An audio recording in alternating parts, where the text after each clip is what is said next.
only for the missing people on the vessel, but also what the captain was just saying, what they're having to go through to search. These are very dangerous conditions. We've had winds 130, 135 mile per hour sustained winds with gusts up to 150, and so very dangerous conditions, and also the waves of 25 to 30 feet.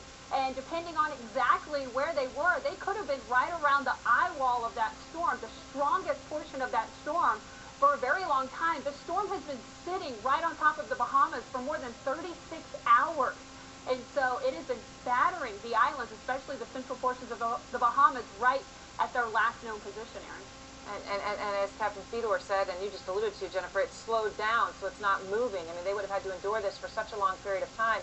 He says he is hoping that they can establish contact with them tomorrow morning, hoping they're alive, hoping that the weather will be better then. When do you think the weather will start to improve? Well, hopefully they are still close to this last known position, because that's now on the south side of the storm.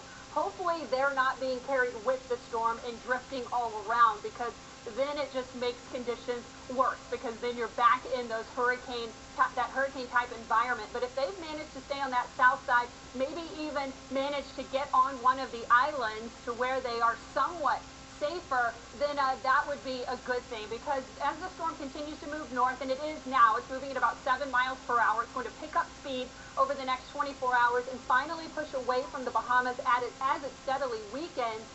So by tomorrow morning, especially this south side of the island, that's where we are going to start finally seeing some clearing, and so they'll be able to get out there and fly a lot safer than they have been over the last 24 hours. All right, Jennifer.